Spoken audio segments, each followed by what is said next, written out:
Bapak, Ibu, dan Saudara yang terkasih, firman Tuhan yang kita renungkan pada hari ini terambil dari Ibrani pasal 6 ayat 14 sampai 15. Begini firman Tuhan.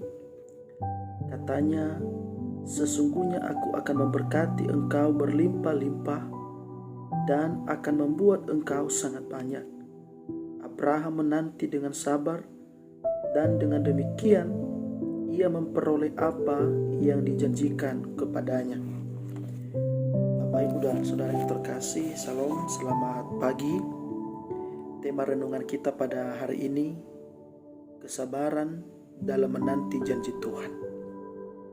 Bapak, Ibu, dan Saudara yang terkasih, dalam nama Tuhan kita Yesus Kristus, ketidaksabaran kita cenderung membuahkan kesalahan.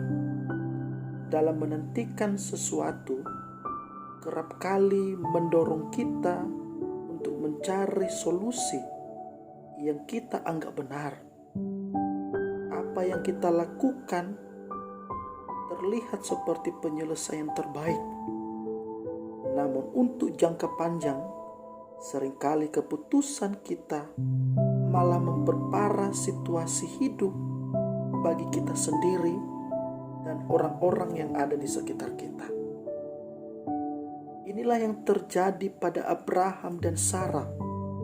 Mereka tidak sabar dalam menantikan anak yang Tuhan janjikan dan malah mencari jalan keluar yang menurut akal pikiran mereka sendiri.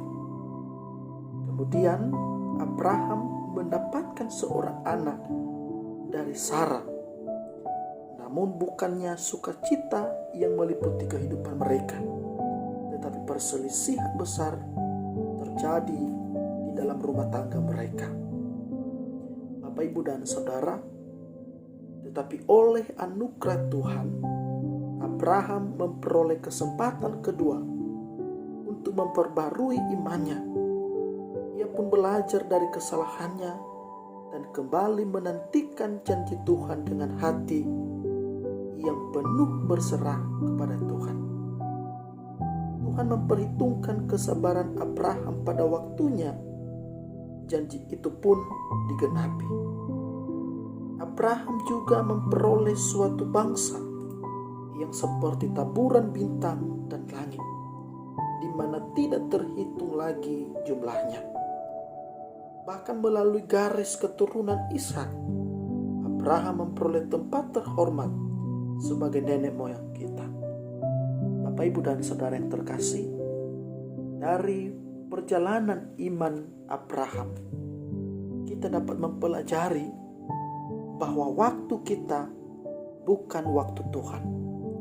Meskipun kita sering merasa sekaranglah waktunya janji Tuhan digenapi dalam hidup kita, tetapi pikiran Tuhan berbeda dengan pemikiran kita.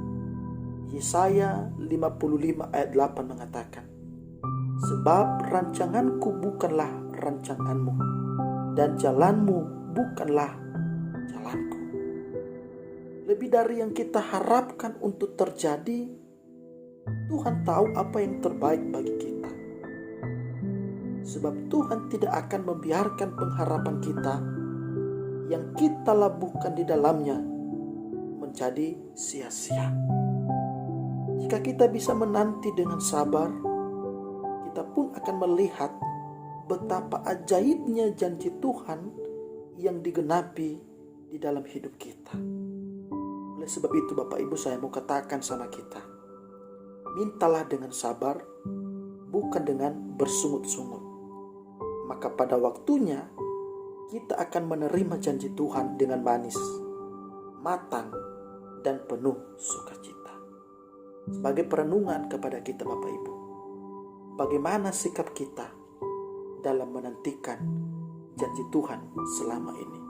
Tuhan Yesus